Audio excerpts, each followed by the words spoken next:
everybody. Welcome to another wonderful, infiltrating, agitating edition of We All Be. That's News Free Dixie for the 21st century. I'm your host for this empowerment segment, Brother Ron, also known as R2, C2, H2, the artivist. And welcome to 2021. Welcome to Candyland. This is Candyland. Hope y'all are enjoying 2021 right now. I actually like 2021 because I survived 2020.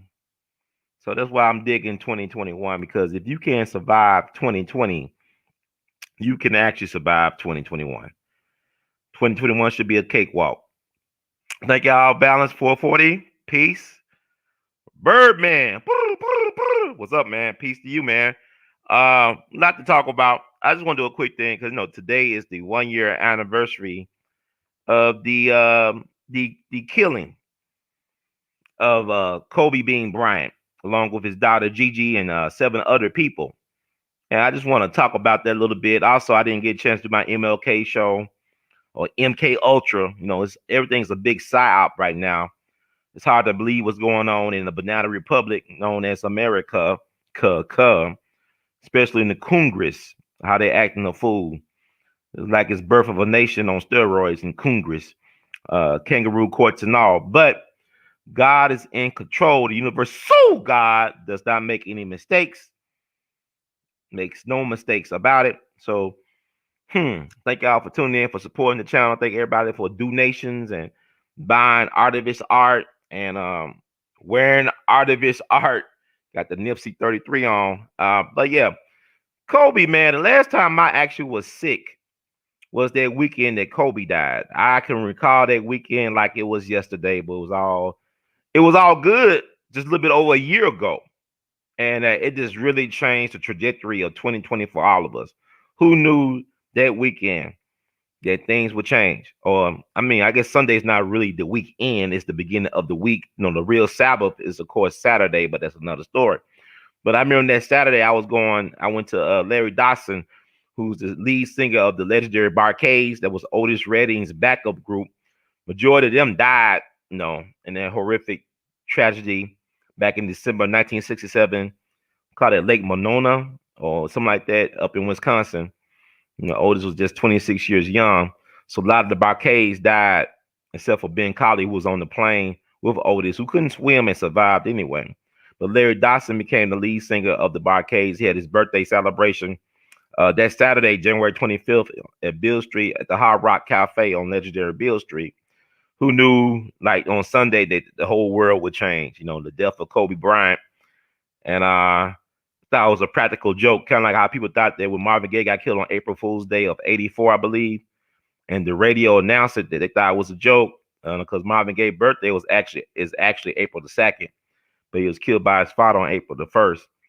Kind of like how you feel about Kobe Bryant when you saw, the initial reports. You try to probably refresh your browser, say it ain't so, but it was so.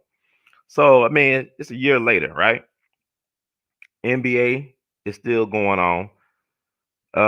The world is still turning. Life goes on, right?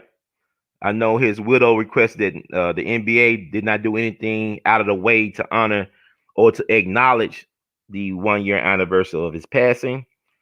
And Kobe was an interesting guy.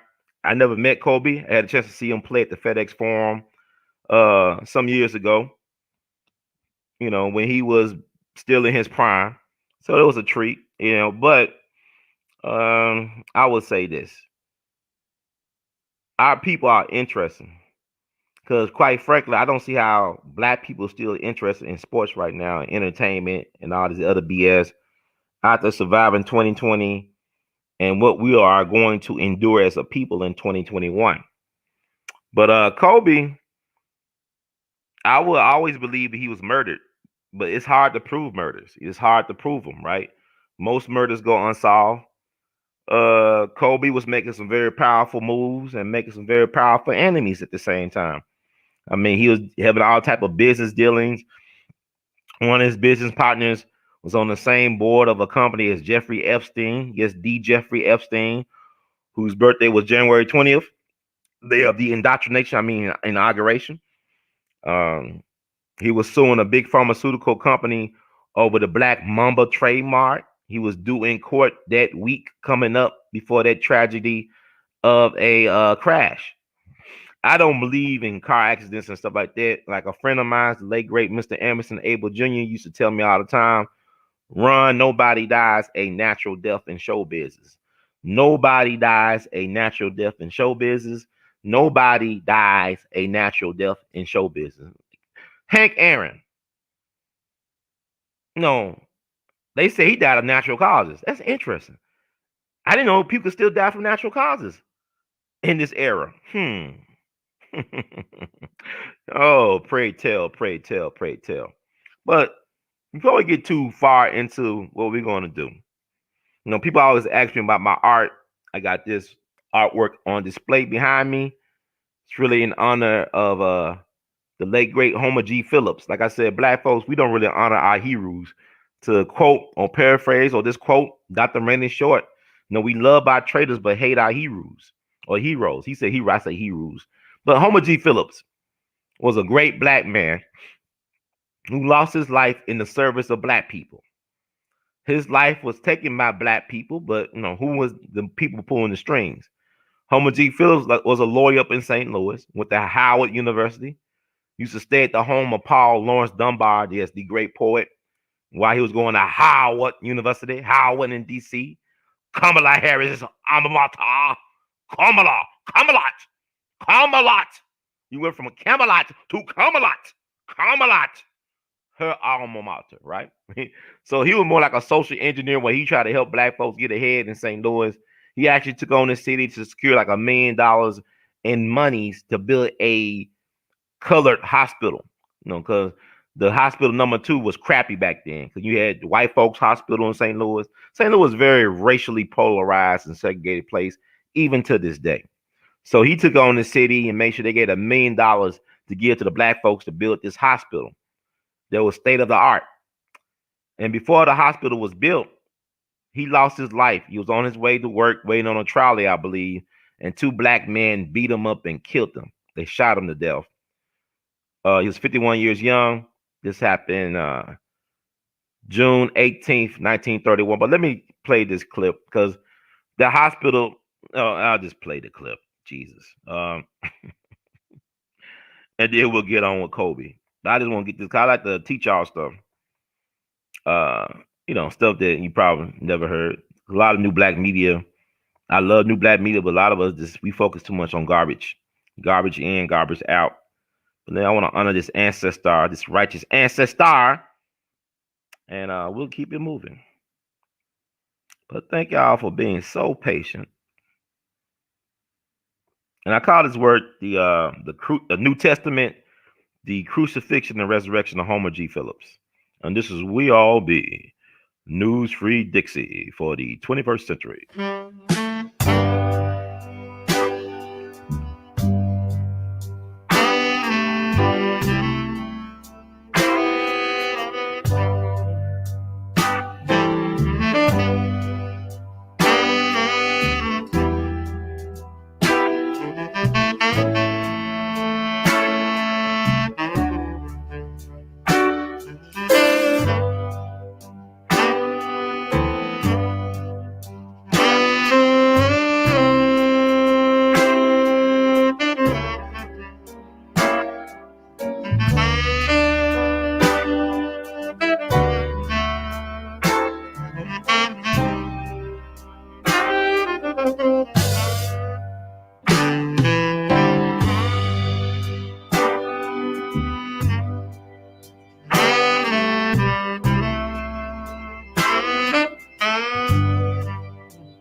name is Ronald Patel Sir II, but I go by R2C2H2 the artivist. And the title of my work is the New Testament, the Crucifixion and Resurrection of Homer G. Phillips. It is a tribute to Homer G. Phillips, who was a lawyer in the city, who actually forced the city to allocate funds to build City Hospital #2, which will be a hospital for African Americans exclusively. Unfortunately, he was assassinated by the powers that be back in 1931, but the hospital was built nonetheless and was named in his honor. And I think it's important to remember this man, because a lot of times when you mention Homer G. Phillips, people talk about the building, not the man who laid the foundation for the institution.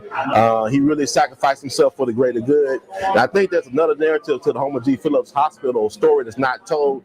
It played a pivotal part in the civil rights movement history. You see, Henry Hampton Sr. was the chief surgeon and director of Homer G. Phillips for a while. His son was Henry Hampton Jr., who was WashU class of 1960, who was the visionary behind the Eyes on the Prize documentary series, which talked about the civil rights movement history of this country, very innovative. And also, Homer G. Phillips trained Dr. T.R.M. Howard, who was at one point the wealthiest black man in the state of Mississippi, but also he did a lot for civil rights. He trained the Evers brothers, Medgar Evers and his brother Charles, Fannie Lou Hamer. He made sure that Mamie Till, who was the mother of Emmett Till, had a secure place to stay when she went down to the murder trial for her son back in 1955. And he actually built the first swimming pool for black folks in the state of Mississippi. So that's another history to that narrative. And that hospital trained more black doctors and nurses at one point than any place in the world. So that's why I did the piece.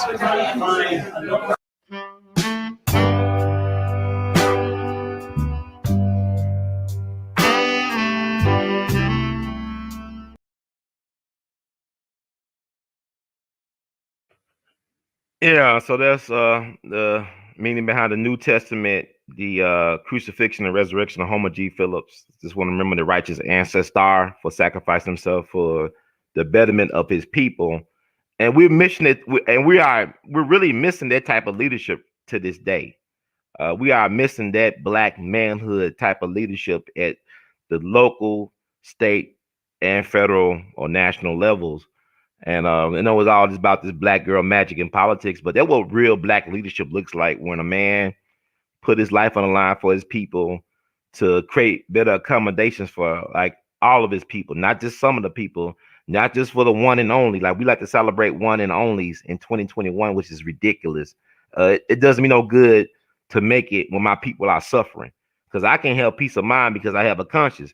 So if I'm living good, I'm eating good, I'm doing well, and everybody around me suffering, it hurts me. It makes me feel bad. It makes me feel uncomfortable. I can't get no peace of mind because people are always begging you for stuff. So that's how it is. And so we gotta talk about the history. You gotta make Homer G. Phillips a household name, like we make LeBron James or Kyrie Irving or anybody, or Kobe Bean Bryant. But yeah, but also I want to give amplified blessings and condolences. Just lost. I'm losing a lot of people. I'm losing people. Mrs. Dorothy Elliott. She was the assistant with the John B. Irving Scholars Program at Washington University in St. Louis. I knew Mrs. E for like over 20 years, and she always was very positive. I always had that teacher spirit. She was trained as a teacher, but she was like another college black mother for me. She was always looking out for me, and she always very positive. Just accentuate the positives. Oh, Ron, how you doing, Ron? Hi, Ron, how you doing? Are you okay, Ron? God bless you, Ron. But she's been on my mind for the last several weeks. She just passed away.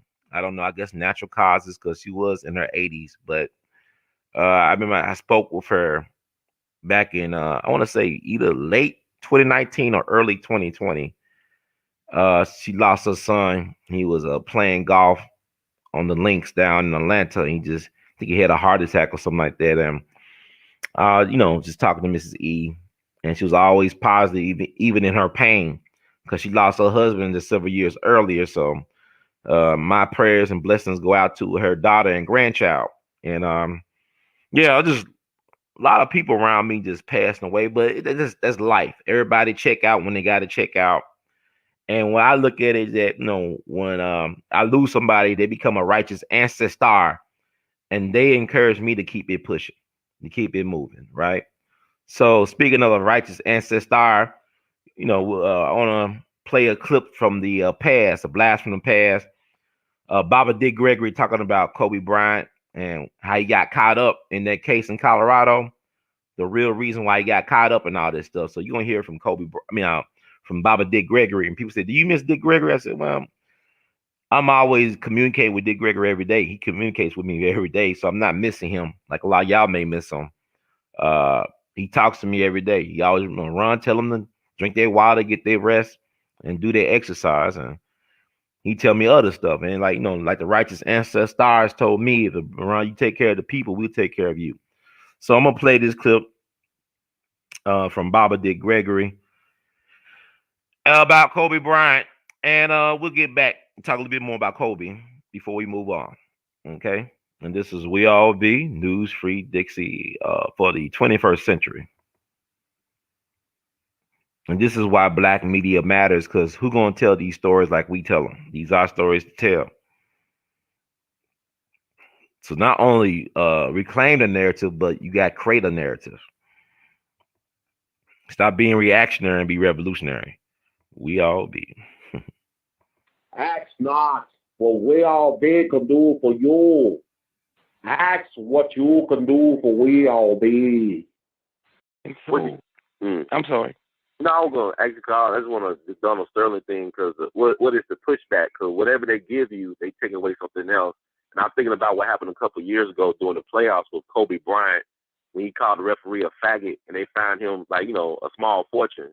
Mm-hmm. So do you think that this is opening up the door for the establishment to basically, control black folks in terms of the homosexual agenda? No, before we get to that, let me do. When Kobe Bryant had his knee operation. Yes, sir. In Denver, outside of Denver. Back in 2003. Yes, sir. Yeah. And this white woman said he raped her.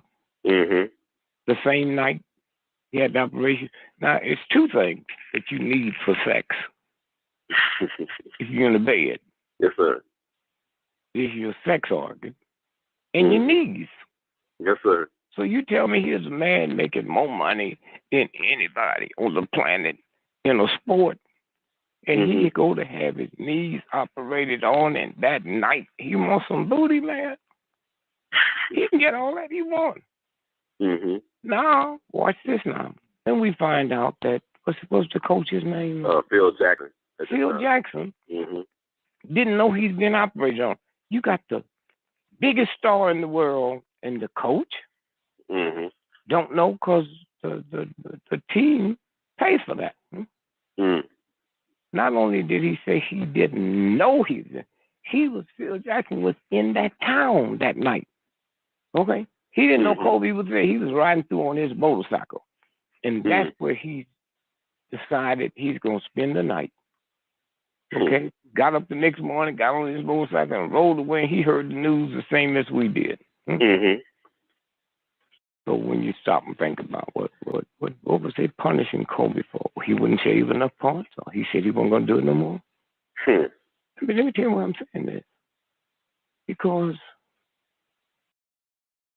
had he not agreed to whatever they was talking about, he'd have been in jail. And once, I guess, he agreed to what they was talking about, they made the woman look like she was the thug. Right. Oh, they said that 30 minutes before this incident happened, we found sperms in her from another man.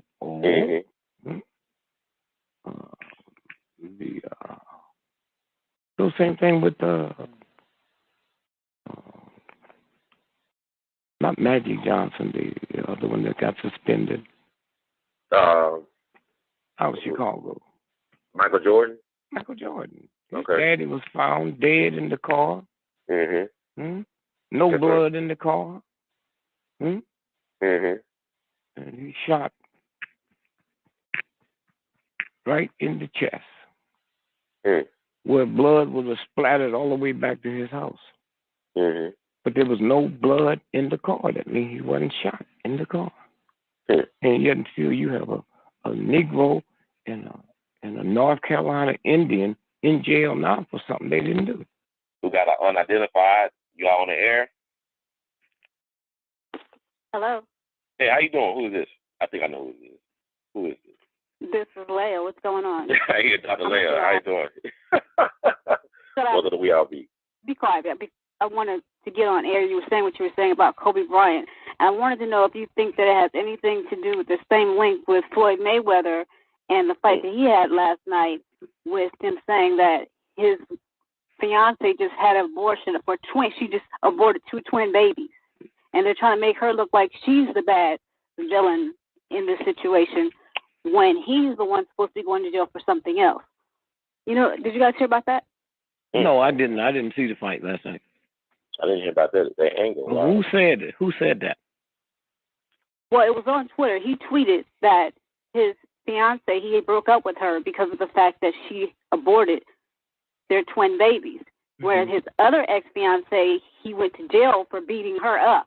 And I'm saying, is it like what you're saying? Are they trying to make the girl look like she's the villain by having the aborting the twin babies? You know, flipping the situation. Well, they always have. You got a whole lot of men out there that swears against abortion. But if if he's married and got a family and get a 16, 17, 18-year-old woman pregnant, most of them will take them to the abortion clinic. They're not going to say, well, let me explain this to them. There'll be some. But that's always been. Well, I thought what you said was phenomenal when you said that they tried to flip it and make the girl look like she was the bad one by saying she had sperm in her by another guy. But I'm not going to hold you guys. Well, baby, wait, let me say this here. Wait, wait. Maybe she did. Maybe that was part of the setup. They get women they can set the trick up. Let me just tell you something real quick. In Vegas, they take top sports, predominantly black, to Vegas, and they set them up to what they call a beautiful woman. And they go to bed, and the woman said, well, you have any protection? Yep. And so they use it, and then immediately she jumps up and runs to the bathroom and take the condom off and put it in a little cooler. And then she remembers, oh, I got something to do. And she takes that downstairs, and there's a little truck, medical truck, waiting. And then 9 months later, he gets a letter saying she's pregnant. And he knows she's not because they used a condom. So he has no problem with his lawyers going through the legal stuff. So he has no problem taking a test, paternity test, and they find out. They've been doing this, the mob been doing this for years with entertainers and athletes. So they've been doing this. This guy's got one fiance who he allegedly beat up and went to jail for. No, I'm not. Wait. There's a whole lot of people that beat up folks that don't do it again. There's a whole lot of folks that'll beat you up every day. I'm just saying, you telling me the mob in Vegas is that clean? They wouldn't do that? No, actually what I'm saying is that you got this, it's bad. He goes and makes his public statement and says, oh, I broke up with her because of the fact that I don't believe in killing babies. Okay, if you don't believe in abortion, it's bad enough if you don't believe in it, but if she aborts 2 babies, that's supposed to make it worse. So what he gets up and says is that I broke up with her because of that. See what type of person these ladies are, see what type of character they don't have. This is the reason why I don't want to have anything, to do with him, to do with her or them or the way that they are. And when you said that, it clicked in my brain. I'm like, well, this is what they do. They flip it so that the public doesn't turn against these athletes, or they give them a quasi good reason, what they think is a quasi good reason for beating these girls up. Well, let me say this. Whatever it is that they allegedly have done wrong. The case I was talking about, Miss, is this. He goes to Denver to one of the best doctors dealing with that type of surgery in America. That's Kobe Bryant. Mm. That night, they operate on him. Mm. And he's going to come and have sex with somebody, as much sex he can get if he wants, as much money as he got to buy it. Now, all of this go down. Not adding up. Now, we find out that Phil Jackson is on a motorcycle going across the country and just happened to be in that town that night. He said he didn't know Kobe was being operated first. If you are an athlete and you're playing with a team, you don't pay for the surgery. They got insurance to take care of that. So you're telling me that this coach didn't know that one of the top athletes on the planet is being operated on it today, and you just happen to be passing through that town and decide this way you're going to spend the night and you get you a hotel room? So it's just more than what he said about the woman. I'm saying, first, anybody can buy that story need to just volunteer and go to a mental hospital. Right. You got one of the best properties in the history of basketball, and the coach is in the same town where you being operated on, and make like he didn't know you was being operated on, and he didn't know you was in that town. No, it's more to it than that, miss.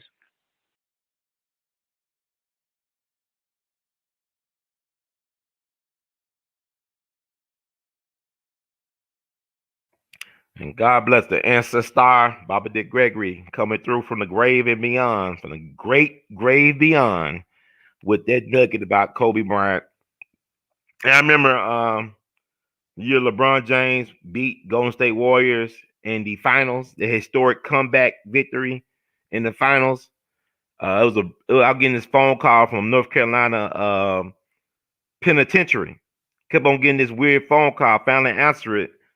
And it's one of the guys, the brother who was accused of killing Michael Jordan's father. And he told me the reason why he was able to get in touch with me because the people like the CEO and stuff like that were telling him about, they were showing them videos I did with Dick Gregory, where Dick Gregory questioned the narrative to what happened to Michael Jordan's father. And even back then, Dick was trying to reach out to the guy's lawyers, but the lawyers would not get in touch with Dick Gregory for whatever reason. So I was able to connect Dick Gregory with the guy in prison.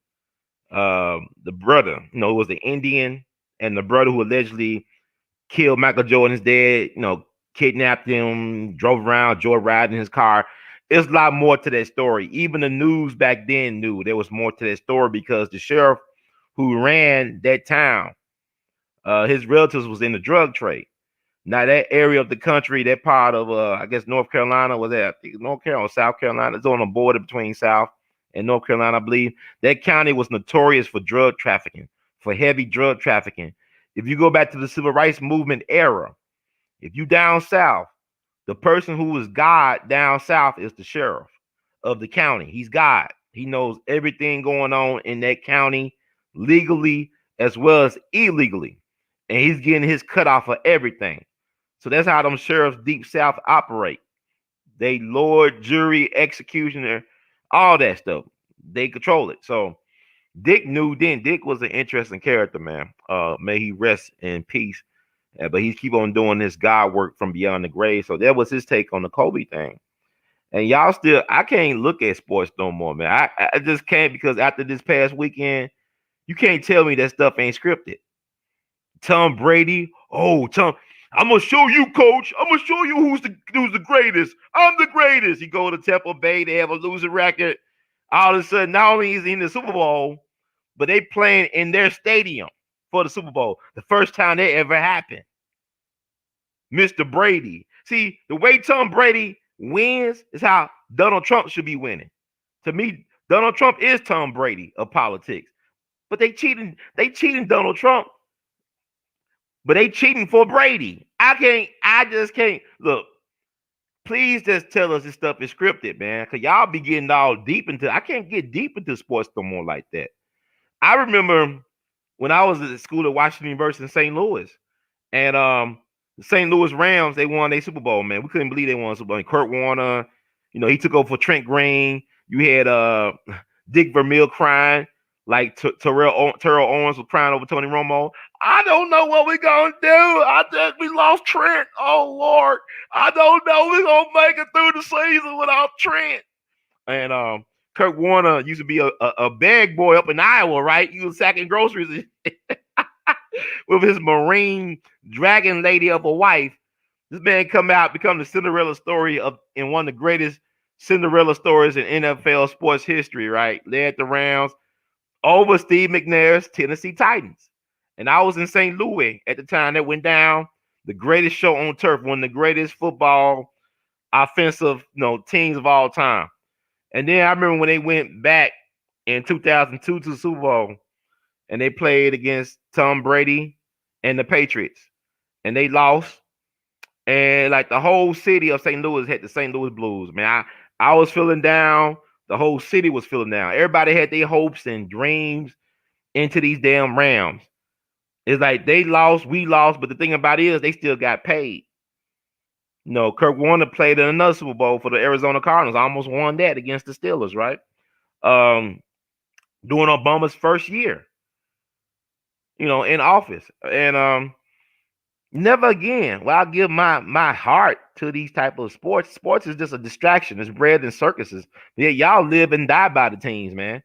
Y'all whole year or mood is dictated by how your team, how we did. And y'all not playing a down, not in a playing a possession, nothing like that. Y'all not even getting paid. Not even a water boy. But yeah, y'all get all into this crap. And you look at Kobe, what happened to Kobe? I remember Kobe before that rape thing happened. Kobe was like how when you used to be able to go to the airport back in the day, and Tiger Woods was everywhere. Yeah, you had the CNN playing everywhere too, but Tiger Woods was everywhere. You walk down the airport, hallways, and it's Tiger Woods endorsing this and that. Tiger Woods everywhere. As soon as he got in some trouble when his wife beat him silly, allegedly, and he messed around with them IHOP waitresses. Tiger Woods is getting it with the IHOP waitresses, right? Everything changed. You ain't see no more Tiger Woods all up in the airport. Tiger Woods advertising this or that or on the TV. This is what they do. So Kobe was like the face of the league, right? He was like the next Michael Jordan, doing McDonald's commercials, all that stuff. As soon as that race stuff happened, he became a villain. He embraced the dark side. He became the Black Mamba. What's interesting is that the league cheated Kobe. He should have won at least 3 or 4 MVPs regular season. Easily. They only gave that man 1 regular season MVP. He should have won at least 3 or 4 of those. But it is what it's politics, man. But I don't get caught up in all that because it's a way to manipulate people's emotions. And I would advise people don't get caught up in it. Should tell the truth that this stuff is scripted. It's like a reality TV show, a soap opera, a wrestling is more honest than football. Because you can't tell me, man, Brady, oh, man, wow. It's so like a movie, man. See, the problem with movies is that real life, like everything like a psyop, right? Everything's a psyop. Now, you look at what happened to Kobe with the helicopter crash. They predicted Kobe dying in a helicopter crash in that thing called, with a cartoon on Comedy Central called Chamberlain Heights or something like the Legend of Chamberlain Heights or something like that. No, I think about Wilt Chamberlain, but it's called predictive programming. See, they got you thinking that things gonna play out. See, things are playing out in real time, like the movies and stuff, but they kind of flip the script a little bit. You know what I'm saying? It don't always come out like the way it does in the movie, but look up predictive programming, MK Ultra, Operation Mockingbird. Don't believe the hype. Bread and circuses, man. It's like Rome is burning because she got chlamydia, syphilis, and COVID and everything else. This is like Nero and Caligula's wet dream. This is Jim Jones's wet dream. Do y'all know the connection of Jim Jones to the California Democratic Party? Y'all know that connection. Research that connection. Jim Jones was like a demigod out in California. I didn't know he had that type of power. They say he could summon Jimmy Carter's wife, Rosalind Carter. Like he said, I want Jimmy Carter's wife to come see me. She come see him. This is before Jimmy Carter became president. I think when she was campaigning for Jimmy Carter.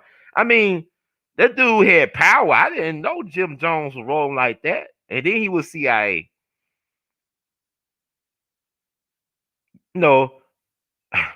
You know, Dianne Feinstein, right? The senator for California. I heard that she had the same type of gun that was used in the killing of Harvey Milk and the mayor of San Francisco back then, back in 78. Moscone. This happened just days after the Jonestown massacre happened. And Jim Jones had a political career in the Bay. He had a political position. I think he was over housing or so. I mean, it was crazy. I mean, they don't talk about Jim Jones connect. It's like they don't want to talk about how Franklin Roosevelt, when he was president, he actually admired Adolf Hitler. The American public respected, and they respected Adolf Hitler at the beginning. Franklin Roosevelt had a lot of respect for Adolf Hitler. You can go back and look this up. How man, he's a great man. This is before all this World War II and they invaded Poland and all that. But it's funny how they flipped the script like that. Same thing with Jim Jones. You had Harvey Milk writing letters to the President Carter, singing the praises of Harvey Milk. I mean, of Jim Jones. But it was Dianne Feinstein that found the bodies of Harvey Milk and Moscone, the mayor of San Francisco, right? But she had the same gun as a guy allegedly who killed Harvey Milk and Moscone, a guy named Danny White or Dan White. See, in the movie with Sean Penn, they give you this BS explanation why he killed Harvey Milk. But my understanding, he may not have killed it. Y'all gotta look that up. I ain't gonna get too deep into that. But I'm just saying it's a game, right? It's a game. Be open. Be open. Keep your eye open. Keep your third eye open. Your eyes that you can see with, they lie to you a lot. You can't trust your lying eye, but open up that third eye. Get in touch with your intuition. But Kobe, man, that was a assassination, and it was key because not only do they kill you, the target, they kill your legacy. They knew Gigi was going to be his basketball legacy. And, you know, Kobe was trying to make some moves in the basketball world. He was trying to get more involved in promoting women's basketball. His daughter was going to be a future superstar of women's basketball. I mean, she was already being groomed for that. She had the passion for it and the desire for it, right? And then I heard Kobe was getting involved trying to make a league of his own overseas in China. China is playing a very pivotal point in all of this, right? You know, that week he supposed to testify in court against the big pharma company over trademark rights to the Black Mamba name, and you know, also that week that Harvard University professor, they put out that press release from the Department of Justice to my he was caught doing inside of giving trade secrets to China. Then they had 2 Chinese nationals who were spies. One was with military intelligence posing as students and scientists in America, stealing trade secrets and stuff from laboratories. Y'all can look all that up. All that happened the week following Kobe's death. I mean, all that came up after that Sunday. You know, crazy. But Kobe definitely they took him out of here, man. He's like one of those cautionary tales like Sam Cooke and Otis Redding. They got too big for their britches. They were too confident and defiant. They didn't know their place. They didn't know they buried Kobe right in a place called Corona Del Mar. Come on, Corona Del Mar. And let me see. This Kobe thing is crazy, man. Cause I don't know, you know, what good is it to talk about things and we can't control them? I mean, can we stop these things from happening? Or did Kobe make their deal? Because nobody dies a natural death in show business, not even Hank Aaron. You know, he was show business to the end. You know that that documentary, The Black Godfather, right? Clarence Avant. He helped Hank Aaron get a deal with Coca-Cola when he was, you know, pursuing that Babe Ruth home run record. When he was on the way to breaking Babe Ruth's home run record, he hooked him up a deal with Coca-Cola. Cause he was saying, "Hey, man," he said, "Niggas drink Coca-Cola. Hook this man up. He's a star, superstar of the Atlanta Braves, about to surpass the home run king, the greatest white hopes, one of the greatest white hopes of all time. And Babe Ruth may have been a black man. There's a lot of evidence to suggest that Babe Ruth was a black man." Dick Gregory talked about this. Matter of fact, Babe Ruth's favorite baseball player was a guy named John Henry Pop Lloyd. He said he was the greatest baseball player of all time. You know, Joe DiMaggio said the greatest pitcher he ever faced was Satchel Paige. And yet y'all think it's a compliment when Major League Baseball said, we're going to give honor to the Negro Leagues. We're going to acknowledge them. Don't y'all know the Negro Leagues were way more popular Then the major leagues, when they brought over Jackie Robinson as an economic Trojan horse, they used Jackie Robinson to steal the wealth from black communities, from black baseball. Black baseball was an economic engine in the black community. And they took all that from black people and didn't even compensate the Negro Leagues for stealing their talent. And y'all think the white man's ice is colder than your ice, even though the white man's ice is full of spit and shit.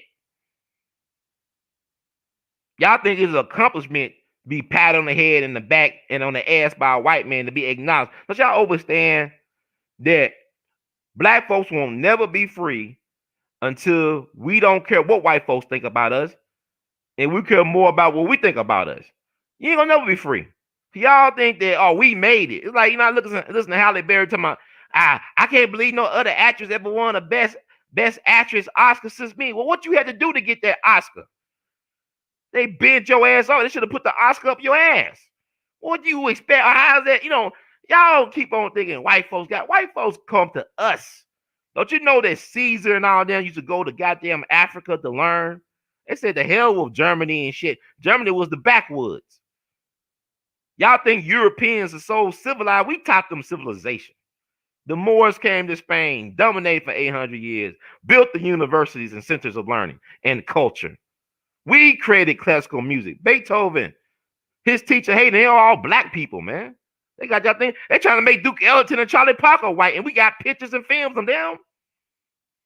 I tell you about the white boy who worked at the Smithsonian, who was a Duke Ellington expert, told me to my face that Duke Ellington never had a sister, although the Duke Ellington stuff that was donated to the Smithsonian was, guess who? Donated by his sister, who passed away the year before I met this weird guy.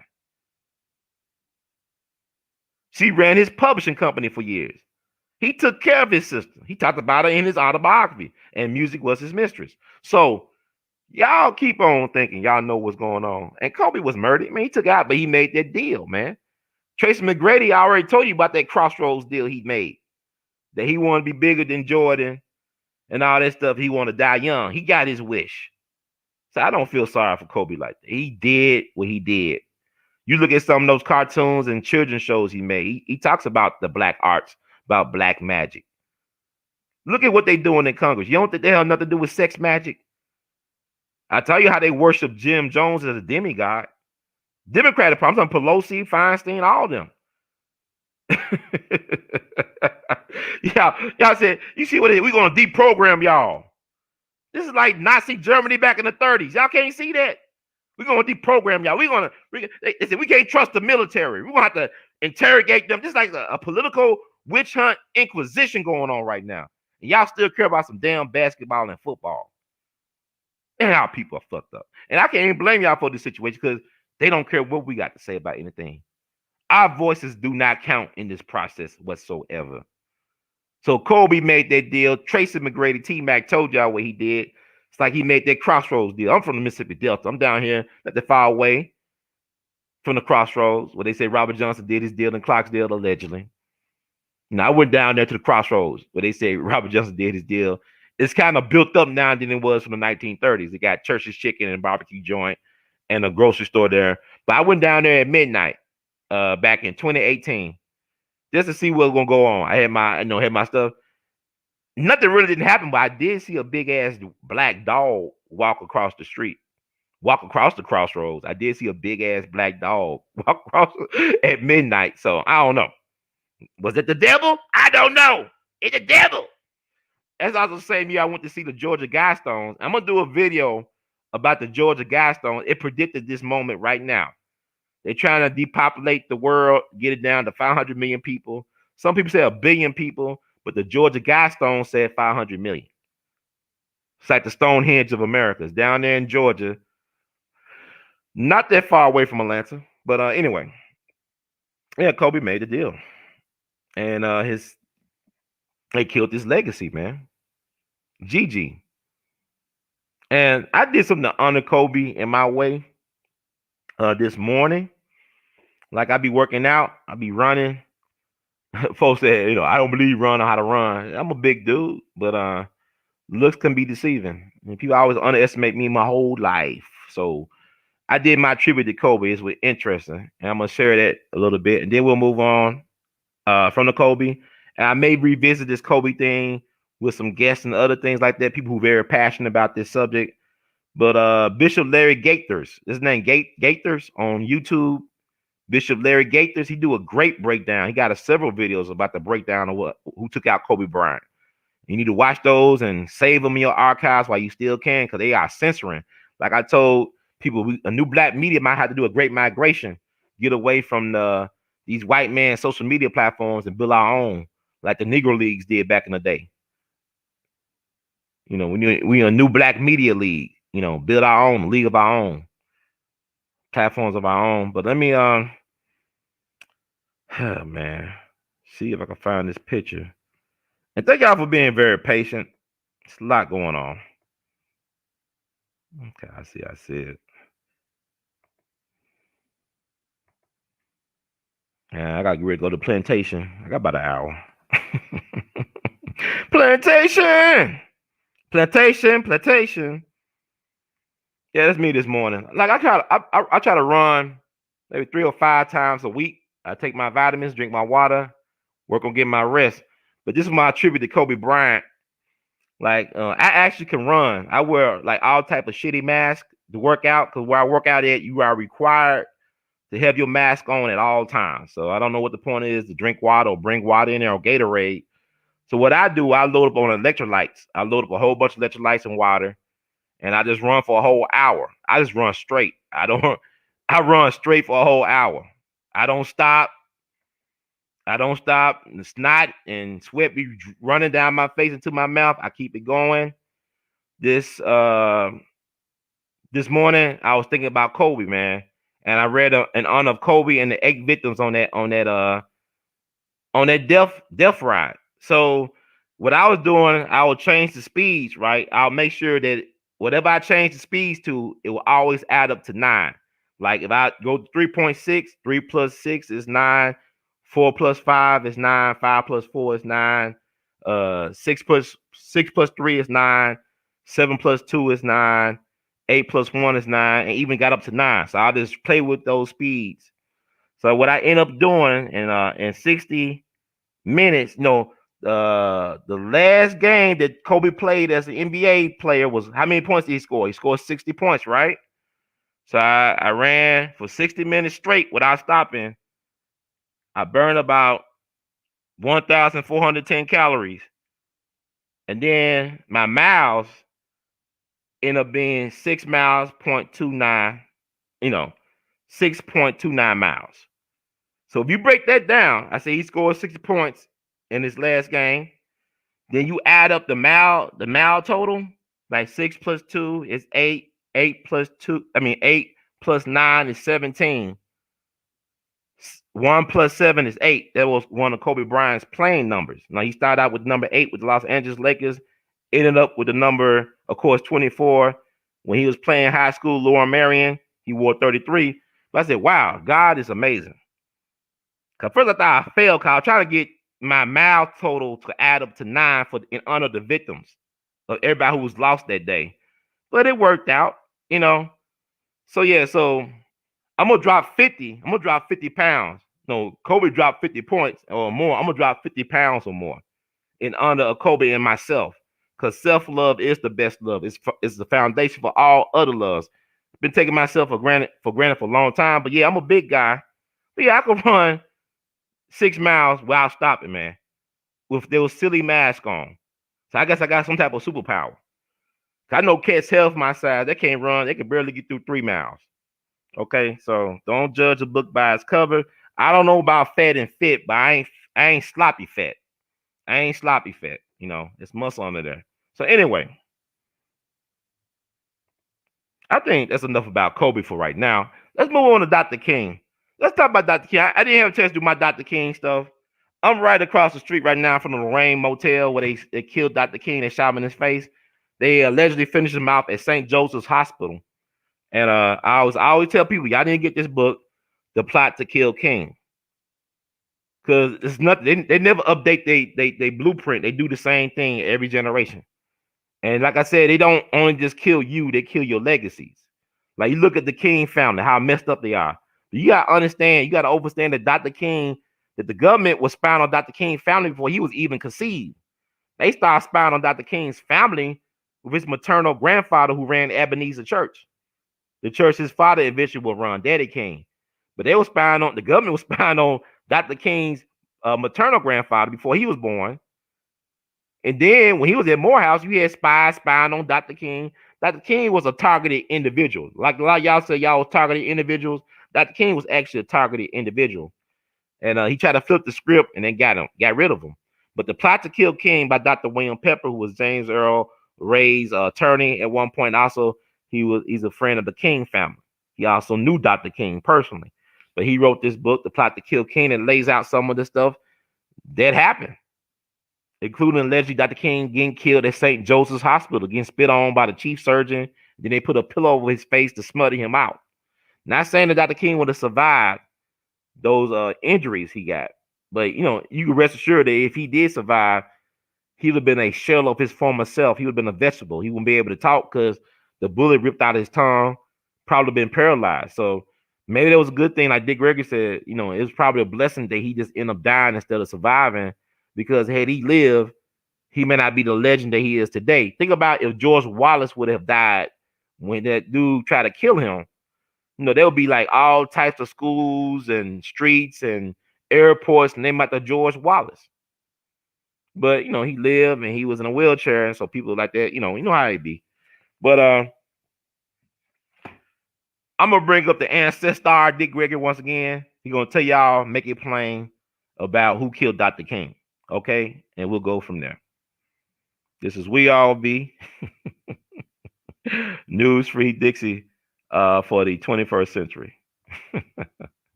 I got so much love to give. So, see if I can find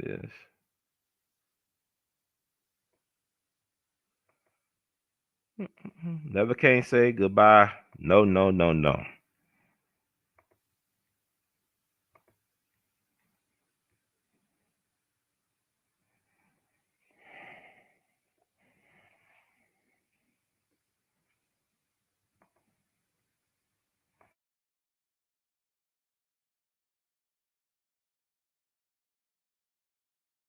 So in King was shot April the 4th, in 1968. Well, we got hold to a doctor, subject after action report. It's after the government go in and do something, and they make a report of the whole thing. Civil disorder operations. Lantern Spike, that's the code name. Lantern Spike.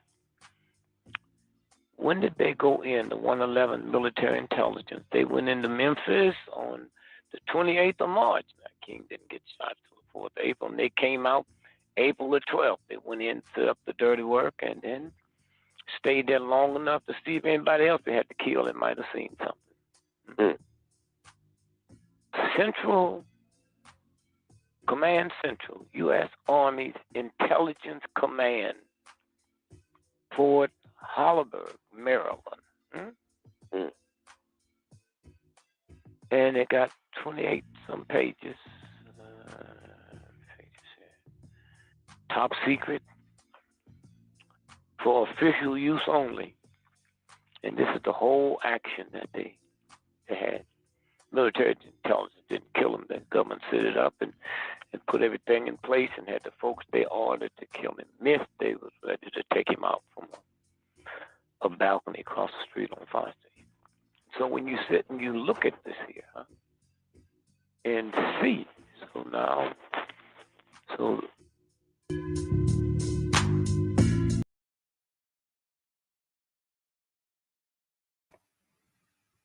Yeah, that was Dick Gregory from the grave once again. And also, a lot of us, we tend to blame each other for, well, we are responsible when our people get killed like that, like Dr. King. It's always an inside job. But touch upon, and thank y'all for blessing me with the donations. Let's see, read them out. Sister Pamela Hyman, thank you so much. So Baba favorite and mine's too. Okay, I appreciate that. Let's see who else. Kelsey, thank you so much. Y'all be consistent donations. Truth must be heard. Keep feeding the people. I appreciate that. And but yeah, you know, they can't get us without our help. That's the whole point. You know, we helping them get us.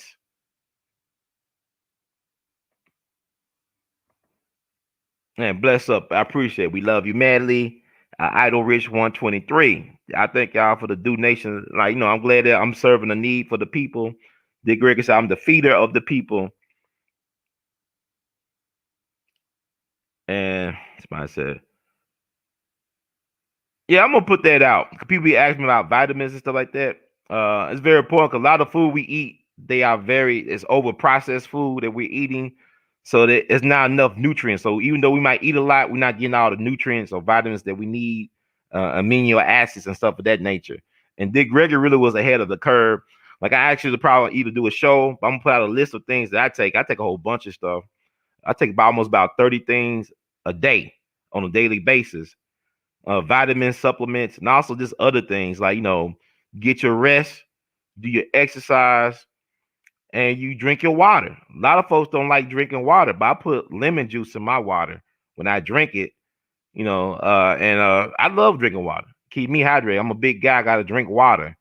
Like I said, like I run 6 miles 3 or 5 times a week, and I'm gonna do some other stuff as well as the year progresses. But I'm just now learning my body. I'm appreciating my body at 40 years old. Didn't really appreciate it when I was 20 years old. Took it for granted. But as you get older, you better learn how to do some things in moderation. If you want to last. If you run just a marathon, this ain't a sprint. So yeah, you know, you just gotta a lot of things, you gotta learn your body. You gotta learn yourself. Everything ain't for everybody. Body, adi. Yes, fasting works. Dick was a big proponent of fasting, but in a lot of ways, Dick, what he did to himself, he actually was starving himself. He was starving his body. So it went extreme with Dick because he was doing things like, to me, he was practicing a slow form of revolutionary suicide because he was doing things as a humanitarian. But now, you know, self-preservation is the number one law of nature. So you got to take better, you know, you got to take care of yourself. So I'm learning that right now.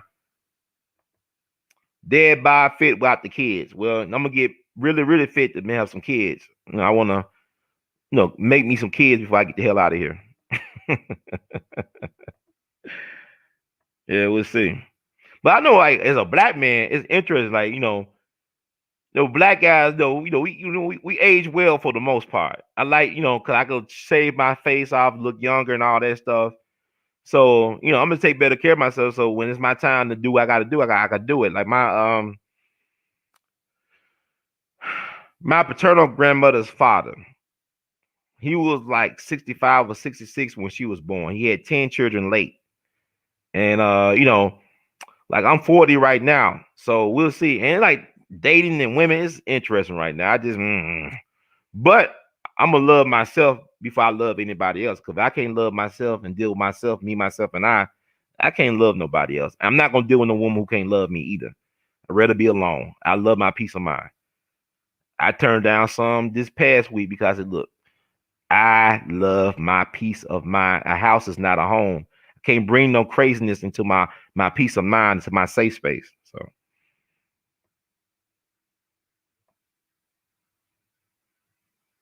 I got sea moss. I take sea moss. Somebody said, man, I take about 30 different things, man.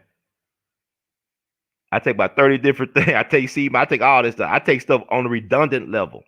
Like I take that one a day, but I still take the zinc. I take the sea moss. I take the black seed oil. This is not medical advice. I'm just telling you what I take: turmeric, goalies, that apple cider vinegar, gummy bear stuff. I take elderberries. Uh, take a whole bunch of stuff. But I'm gonna make a list because Bobby be on me. He said, "Brother Ron, share what you be taking for the people." Because the last time I was sick was actually the weekend that Kobe died. That's the last time I was sick. And I work in the cleaning business, so you got to keep your immune system up and on steroids. You got to keep the immune system on steroids. So I had a lot of people around me catching stuff like COVID. People I know died from this stuff, but my immune system is up. And then like exercising and getting the proper rest and drinking water helps as well too. So yeah. So I mean, y'all gotta take better care of your bodies. I mean, we at war, man. Everything with white folks in their system is war. Every area of human activity is war. That's sex, that's food, that's everything. Education. And but now I'm not gonna run myself dogged for a woman anymore. No, I still love women, but I'm not gonna. The simp in me will die this year. I'm killing the simp. Simp must die. It's survival of the fittest. If you can't keep up with me, tough titty. I don't care. No mercy, no pity. Tough titty. I'm not gonna be dragging dead weight. I'm not gonna have a woman that don't want to work out and take care of herself and take care of me as well. Like in terms of like, creating a safe space, a peace of mind place where we can be ourselves. We take care of each other, but I'm not gonna have dead weight. I'm getting rid of dead weight. That's why I'm honest. I'm more honest as I get older. I don't want to deal with folks that are phony around me. I'm gonna tell you how I think about stuff. If you want to unfriend me and block me and not deal with me, I'm good. I don't need you. Because when you get to a certain point, you don't really care no more. You shouldn't care how people really think about you. You should be more concerned about how you feel about yourself. Do you love yourself? Are you comfortable in your own skin? A lot of y'all too concerned about what other people think. You can't control what nobody else think about you. A lot of y'all too concerned about what white folks be thinking. They don't think about you that much. Trust me. White folks ain't thinking about you. But yeah, y'all want to have white friends at all costs. I don't need no white friends. Don't need no white validation. I don't need no white savior. A lot of y'all, oh yeah, you die for Trump. Nah, I vote for Trump. I ain't gonna die for no Trump. But yeah, a lot of y'all gonna be dying for Biden, whether you voted for him or not. Y'all gonna be dying for Biden because you not taking care of yourself. Self-love is the best love. Yeah, I got a lot of spinach in my refrigerator that I cook. And I know how to cook too, so I thank God. Okay? A lot of women can't cook. They can't even burn water, let alone cook. Yeah, I take a lot of stuff, man. But I'll share that with y'all later. But anyway, let's play. I still got enough time before I gotta go work. But the plantation. But let me play another video by Dr. King. I want to play this from Reverend Albert Sampson. He's like only one of 3 people to ever be ordained by Dr. King. Morehouse. He met Dr. King at Shaw University, and he was a part of the SNCC, Student Nonviolent Coordinating Committee. But Albert Sampson, I saw him at the Lorraine Motel, the National Civil Rights Museum. He talked about how Dr. King told his top lieutenants at the Southern Christian Leadership Conference back in August of '66 that he would be assassinated by the federal government. He was told this by a black FBI agent from California. Now, they claim that Dr. King had a love child in Los Angeles with a black woman who was married to a prominent, I think, either physician or dentist in L.A. But he was told by this black California FBI agent, whatever, that he will be assassinated by the federal government. This is back in January 1966. And he had the meeting with the SCLC, his top lieutenants, to tell him that he was a dead man walking. So all y'all, Dr. King knew his time was limited. That's all I got to say. But let me see if I can find that video.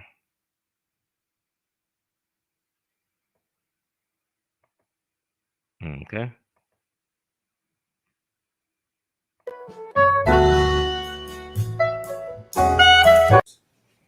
August of 1966, he calls all of us together from all over the country as one of the largest staff meetings in the history of SCLC. And in the room, he makes the announcement that a black FBI agent out of California that he met with told him that the United States government was going to assassinate him. So he knew in August of 1966 that the United States government was going to assassinate him. He turned to Ralph Abernathy and said to Ralph, "You've been with me for 15 years. Every time my house got bombed, they bombed yours. They bombed your home. Every time we went to jail, you were with me." He said, "And I want you to take over this organization and be the president of the organization." And the gentleman next to me is Cirillo Maxwell from Panama. He said, "Cirillo, I want you to be the treasurer if anything happens to me And Cirillo was on the $1 million round table for the New York Life Insurance Company. And he said, "You're a man of integrity. I know you're from Panama, but you're in the struggle with us. And I want you to be the treasurer." That was August of 1966.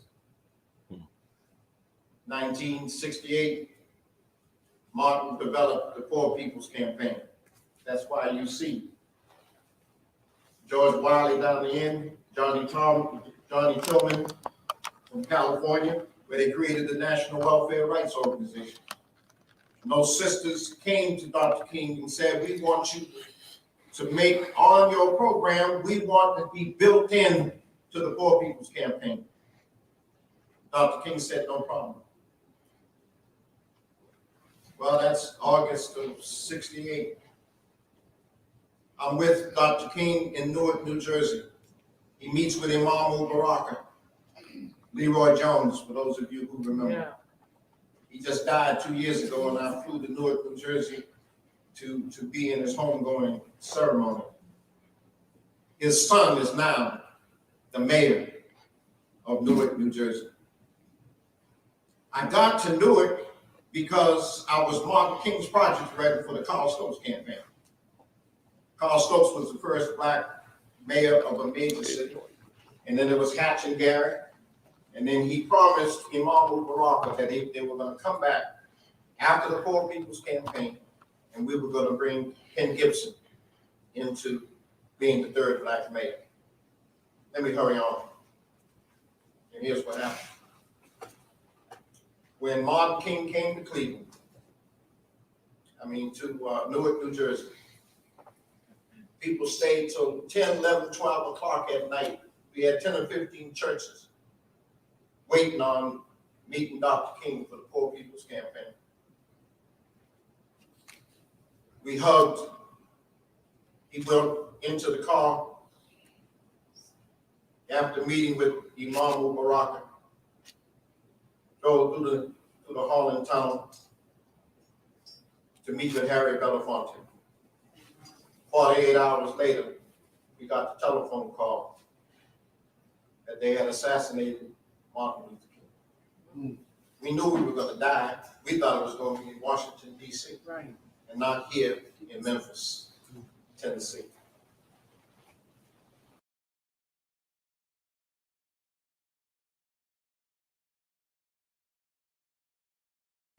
So his people already knew he was a dead man walking, right? I remember seeing a documentary with Walter Fontroy, who was former congressman from D.C. and also one of his trusted lieutenants at the SCLC. They were watching the funeral procession of JFK in Washington, D.C., and Dr. King told Walter Fontroy, if they could do that to a president, I won't make it to 40. Dr. King was 39 years young when he died, but he had the heart of a 60-plus-year-old man because of all the stress he was under. So he was a dead man walking one way or the other, but he was not going to live that long with all that stress on him of the last 13 years of his life. And he was the most hated man by the media. And, let me play what Dick Gregory talked about Operation Lantern Spike. See, they came into Memphis, March the 28th. And I believe he said they left April the 11th, 1968. So they came to Memphis, the military intelligence people, the military black ops, whatever you want to call it, came into Memphis March 28th, 1968. March 28th was the last march that Dr. King led in his life. It ended in violence because of agent provocateurs. All skin folk ain't kin folk, y'all. So agent provocateurs caused Dr. King's last march to end in a riot in Memphis, Tennessee. So they used it to try to discredit Dr. King as a man of peace, because the mainstream media, they hated Dr. King. They character assassinate Dr. King for the last 5 years of his life. And so Dr. King thought, I got to redeem myself. I got to come back to Memphis April 4th, the next Thursday, to lead a march. And he never led that march because they killed him. I guess they shot him at the Lorraine and they killed him at St. Joseph's allegedly. But the reason I bring up that march is because think about what happened January the 6th of 2021 at the Capitol, the so-called insurrection, the storming of the Capitol. There was some agent provocateurs in there, and they try to use that to discredit Trump and to justify doing this second impeachment BS, this political witch hunt, this kangaroo court. It's like they lynching Trump. Trump is a black man. This is a lynching. This is an extrajudicial killing, a political killing. You understand? Because this is unconstitutional what they're doing. There's no example of this they ever done this in the annals of U.S. history. This is how black people are treated. So I don't, whatever. But I'm not stumping for Trump. I just think it's hilarious that black folks can't relate to this, but we can relate to everybody but Trump. We can't, empathize or have compassion for Agent Orange. Okay. But that's nothing new under the sun. So the same thing they did with Trump to try to delegitimize his claims and all this stuff, they did to Dr. King 50-something years earlier. You understand what I'm saying? So also in the aftermath of that march was a young teenager named Larry Payne. He was killed by the police in the projects of Memphis. Larry Payne is no different than a Mike Brown, George Floyd. This stuff been going on forever, black people. When we going to change the narrative? Larry Payne was a 16-year-old black kid that was killed by the police in front of witnesses in the projects. The police had the nerve to point a gun to his mama after they killed her son. The Memphis white power establishment ran her and her family out of Memphis, out of the South, like they did out of B. Wells. And they ended up moving to all places, Flint, Michigan. The Flint, Michigan, where the governor of Michigan, former governor, is being held responsible for the poisoning of the people with the water. That Flint, Michigan, when she just passed away, maybe within the last 3 or 4 years. So I had a chance to talk to Larry Payne's mom. And his name is Payne. But even after all those years, his mama was still in pain. Pain. You can hear the trauma in her voice talking about her son a mere 42 years later. I did this interview in December of 2010. So I want to play that interview because Dr. King, he called the family and said, look, my condolences. And the next Thursday, he was dead. He was dead the next Thursday. So let me go ahead and play that interview I did with Larry Payne. I believe her son was in the background. He was traumatized. He was on all type of drugs. I mean, black folks, we've been through too much for us to just settle for symbolic victories. We've been through too much. You just settle, man. And the lawyer for the family was Irvin Salke. He was a white Jewish guy. That really was Salke, he was a good person. He was recently inducted to the Memphis Music Hall of Fame. He was not a musician, but he was promoter of Memphis musicians. I think he took care of the great Phineas Newborn, one of the greatest jazz piano players who ever lived, who was from Memphis. He went to Booker T. Washington High School, the same high school that Maurice White of Earth, Wind, and Fire fame went to. And also Lucy Campbell taught there for a number of years. That's the mother of gospel music. But he was Phineas Newborn's manager, I believe, Irvin Salke, at the end. Or he took care of Phineas. And also, he was one of the founders of what became known now, or what is known now as the Beale Street Music Festival. So Irvin Salke, I tried to talk to him about several years ago before he passed. But he's been, I guess he was sick, whatever, convalescence home, hospice care, or whatever. But anyway, let me play the interview I did with sister mother of Larry Payne. And then we gotta tell our stories, y'all. Don't wait for white folks to tell your story. Don't y'all wait for white folks to acknowledge y'all. You need to acknowledge yourself and love yourself and tell your story. So I'm gonna play the interview. And this is We All Be Newsfeed Dixie for the 21st century. We'll be right back.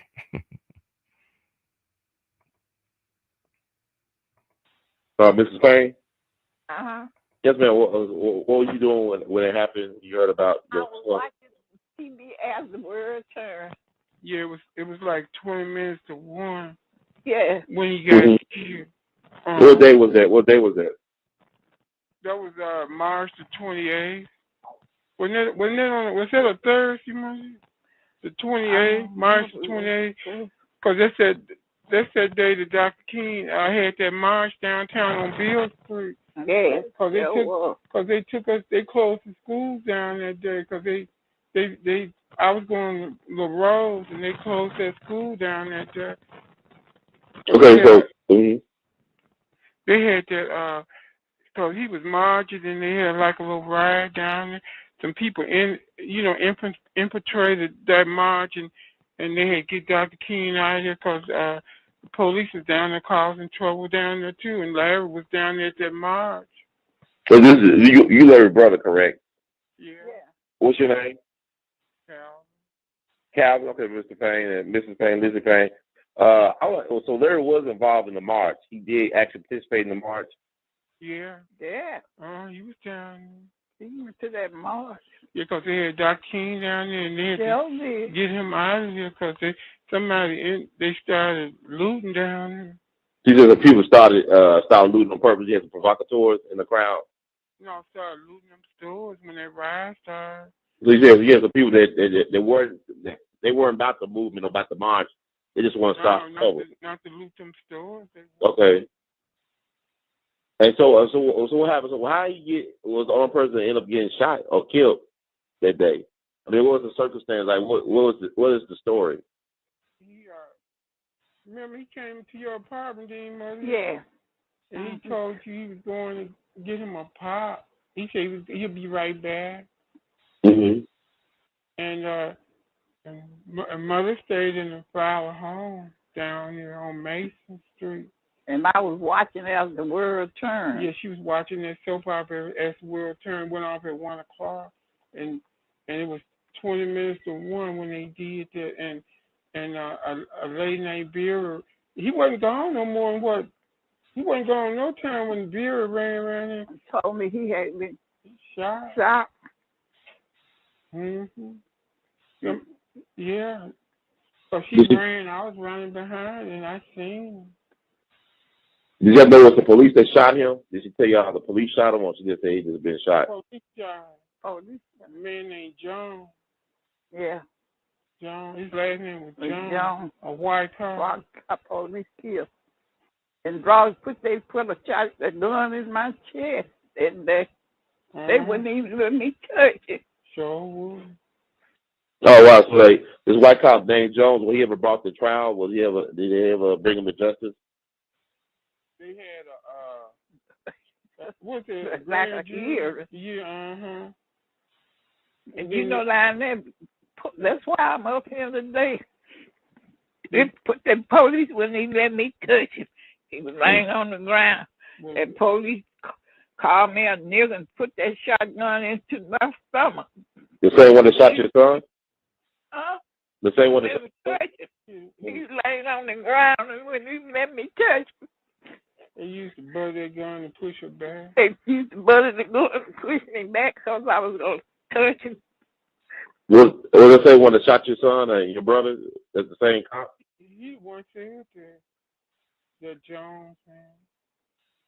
Y'all remember his whole name. Y'all remember his full name, this Jones guy. I know his last name, Jones. So how do you get involved? Were y'all represented by, Larry Payne represented by Irvin Salke? It was a lawyer, white lawyer. Mm-hmm. He said it was a miscarriage of justice what happened down here. Yeah.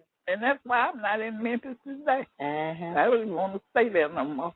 Because the police, a lot of police came, people started gathering around, they started knocking people back with them nightsticks, hitting them nightsticks, trying to get them away from back.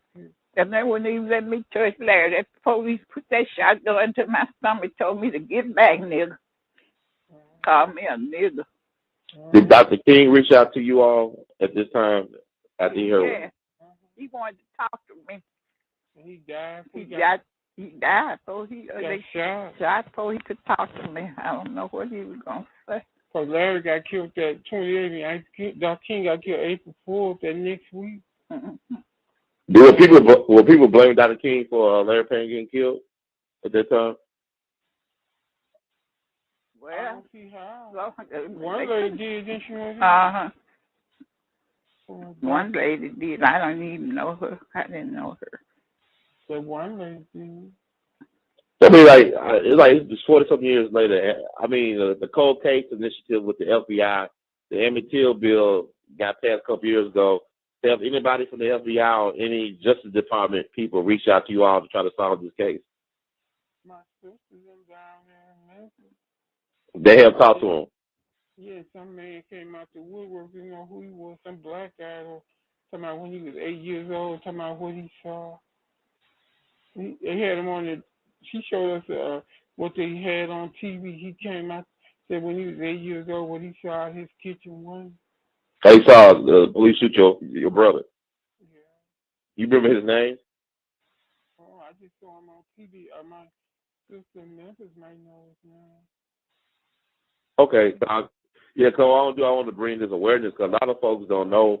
I mean, it's a lot of people that live during that time period that know what happened to your brother and to your son, but I think a lot more people down here need to be educated about what happened to their pain and the turmoil that it has on your family. Because I think it's very important. And the thing about it is trying to get some pressure so they can open up this case again to try to bring. What? Yes, ma'am. They wouldn't even, excuse me, Larry was lying on the ground. They wouldn't even let me touch him. That police put that shotgun on my stomach, told me to get back, nigga. Well, he's still alive. Well, he's still alive. Can you tell if he's still breathing? He was lying down there, had been shot lying on him. Yeah, big old hole. Had a big old hole in his stomach. Shot him with a shotgun. Mm-hmm. They said that it sounded like a muffler going off when he shot. Because he shot him up against the boiler room door at the Crowder home. And he could have shot me, killed me, because he put the shotgun to my stomach. And they said one of them other officers, another officer asked him, why'd you shoot that kid? Didn't one tell him that why'd you shoot that kid? So he had to kill that kid. Asked him why'd he do that. Wow, so there's an officer actually witnessed. Did any officers come forward to the family or talk to you all? I mean, anybody? Oh, black ones there. Mother told him get the out of her house. They sent some black ones to her apartment. Remember them 2 black detectives they sent them? Uh-huh. You told them get out your apartment. They was trying to white code it. But they thought they sent them black cops there that they was going to smooth things. How you smooth things over killing her son? Larry wasn't no violent person. So, He wasn't violent. He ain't never been in trouble. He ain't never caused no problem. And somebody had broken our Sears and he was at the wrong place at the wrong time. He said he was going to get him a problem. The next thing we know, a neighbor, Bill Brown, ran and told her that police just shot her. Wow, that's amazing. He wasn't even gone 15 minutes. He wasn't even gone 15 minutes. No, the store wasn't up. The store was up on 3rd. Sears Roebuck, up on 3rd Avenue. Mm-hmm. And they planned it. They trying to say he had a knife. He didn't have no knife. Mm-hmm. Wasn't no knife there when we They wouldn't even let me touch him. He was lying on the ground. That police put that shotgun in my stomach, told me to get back, nigga. Mm-hmm. That's crazy. I'm sorry to hear this. So, what type of person? I don't know what type of person Larry was. It's like he was a very nice person. He was a very obedient person. I never had no trouble out of it. Quiet. Quiet. Mm-hmm. He was quiet. He helped. He tried like to help people because they had. I know they had in the newspaper. They had a picture of him watching the police hit a guy with a nightstick. He stood there. Why? It was in the Memphis commercial appeal paper. Mm-hmm. Because my sister had showed us a picture of where they showed him. Police had a nightstick hitting another black guy with him. He was standing there watching. And they said hours before he died and stuff. Oh wow, that's crazy. They wouldn't even let me touch him. The police put that shotgun in my stomach, told me to get back there, called me a nigger. I never will forget that. He's lying on the ground. Yeah. So what month did y'all move? Y'all moved that same year, right? Y'all moved out of Memphis to Flint, Michigan. It was in 1970 January. So Larry got killed in 68, We are getting harassed from police or anybody from police department after your son and brother got killed. That police put that shotgun in my stomach and called me a nigga, wouldn't even let me touch it. And my child laying on the ground. But he let the lady across the street bow down and touch the side. She was supposed to be some kind of, they let her do a par for his mom. That's somebody else touching, but wouldn't let me touch him. Memphis police was very. That's why I'm not there tonight today. I didn't want to live, never want to live in Memphis no more. So what can Memphis do? I mean, what y'all want from what can the government of Memphis do to try to rectify some of what happened? They can't bring Larry back. What should they do? Tell the truth. Tell the truth. Y'all want them to tell the truth? Right. But they said the police officer that killed him, he on death's door. They said he was down. He got nurses around the clock coming. So he's dying right now. He's on a deathbed, literally speaking. So that's what the FBI said. But they had not publicly called him out. So this is insane. I just really feel sorry for what happened to Larry and to the family, because y'all never been the same since then. No, that's why I'm up here now. Because we had went down there in June. My other brother died, and I know somebody got up and said the state of Tennessee owe her a big apology for what they did, and because it was all over Memphis. Larry was just a child. The police in Memphis was terrible back then. They put that shotgun in my stomach. Then he wanted me to touch my child laying on the ground. I mean, I'm sorry to hear that. It's very painful. I mean, a mother's love for a child. That's very inhumane. I just want, can y'all give me some other folks who be willing to talk about this case so I can put together something to help push some awareness with other people? My sister, Carol and You Yes. in Memphis? Yes, sir. She live in Memphis, Carol. All right, okay. Let me get her number. I mean, get some pen and paper down, because, like I said, I do TV and radio down here. I didn't know about this case. I started reading about it online in the commercial field. It is a story about it 2 years ago. And I'm surprised it didn't get in more place than what it got, but it don't surprise me. But it still does surprise me. That's why I'm not in Memphis. I didn't want to move way up here. I don't blame you, ma'am. And Memphis kind of, it's crazy like that. That was some bad times.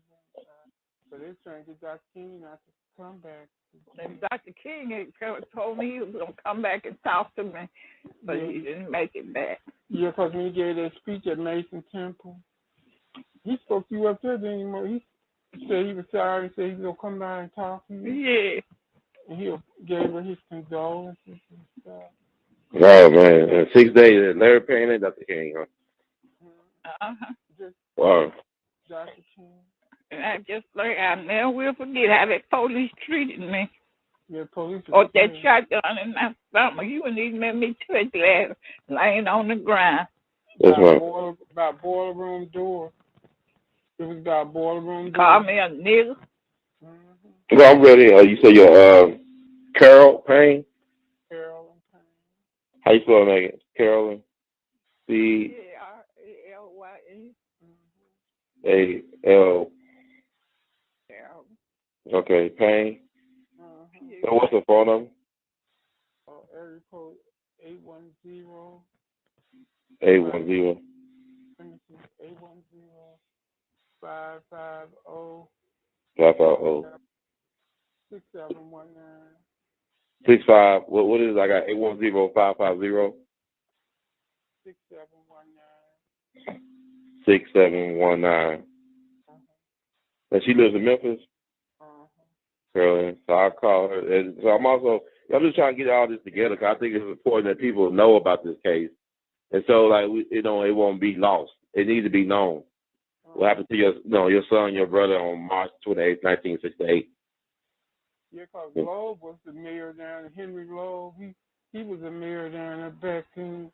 Yeah, I know. Yeah. All over them it was all about that garbage truck. Dr. King came in and helped them garbage people. And they still got their benefits. They actually are complaining they about to retire now. A lot of them guys, But they don't got the benefits that Dr. King came down there and sacrificed his life for. They ain't got it. They don't got it. They complain. I mean, but they could. I don't. It is weird, man. It's weird. I guess I did the right thing by leaving.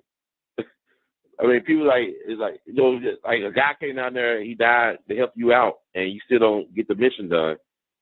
And so a lot of them guys they complain about now they're getting phased out because they're trying to automate the garbage can system or the garbage system. Oh yeah, because I remember when they used to didn't let them go inside in the lunchroom. They used to have to sit in them trucks or stay outside them trucks. Yeah, those two guys got killed. Yeah, in the compactor. Exactly. Well, I just like in the back of the truck. Y'all want to add it? On TV. Yes, definitely. I want. Y'all want to add anything else before I let you go? I want to thank y'all once again for taking the time out to talk to me. And I mean, like I said, I'm put together a story on this, and I'll give it to y'all a copy. Yeah, I cry every day. Yeah, because she was going to the cemetery. She was going to the cemetery every day. Anybody that took her, she was going out there every day. Who was that? Your mom? She's going out there every day. Oh, wow. She got out there going out there and they started taking this toll. I'm sorry to hear that. It's a horrible thing to see something like that. It was, because from what that Memphis was terrible back then. The police was a sham. And the police put that shotgun in my stomach, call it a nigger. But I know one of the white cops did say, "Why'd you shoot him? Why'd you shoot that kid?" You don't remember? He never said his name. Y'all know his name. The white cop who asked the other guy. He was looking at him. He said, "Why'd you shoot that?" And he was standing over with that shotgun. And put it to my stomach. They wouldn't even let me touch it. Put my hand on it. He was lying on the ground. But they let Parker's mama do it. Somebody wasn't no kid to it, but they wouldn't let me touch it. And then when the ambulance came to get him, that white ambulance attendant said, "Ma'am, you can come on, go with us." Mother said when she got an ambulance, Larry kind of held his head up a little bit, and then he just dropped. Oh, well. What hospital did he end up going to? Was it John Jackson? I think it's John, yeah. John Jackson. Did the coroner say anything like, did he say, did the coroner say anything about how he died? In terms of like, was he running away? Yeah, because he shot him right below the chin. Mm-hmm. It was large. Shotgun did a lot of damage. Because Larry wasn't no big person. He was 16. He wasn't no big person. I've never had no trouble out of it. If you see a picture of me, when Larry was skinny, wasn't he? He kind of slim. He wasn't no big person. So much he'd be right back and never made it. So otherwise, he was no threat to the cops. I've never had no trouble out of it. His hands was up. They was up over his head when he fell. So he had his hands up and surrendering. After the two still shot him. Wow. They didn't have to do that. Yeah. People start gathering around all them other cops. They start taking a knife, hitting people, trying to get them waiting back. And it dropped shotgun. Put a shotgun in my stomach. Mm-hmm. So when did the funeral take place for Larry? It was at Ford Funeral Home. They had it at some real big church. I forget the name of that church. It was a big church. What day it was? All them reporters was there. They had a lot of reporters there from out of town. What was that church that town? I forgot. Claiborne. Was it Claiborne Temple or? It could have been, because it was a big place. Big church. That's my first time. Because they got that Civil Rights Museum. Mm-hmm. Civil Rights Museum down there. Yes. They got it too. They got pictures of Mother and my dad and my sister going into that church. Okay.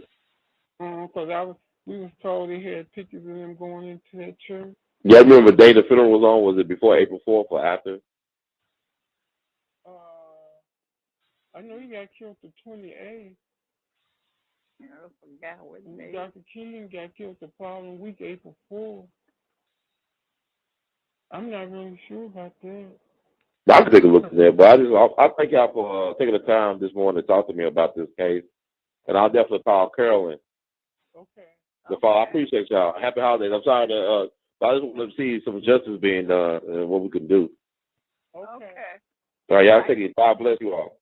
Okay, Merry Christmas. Merry Christmas. Merry Christmas. Okay, bye. Bye. Bye-bye.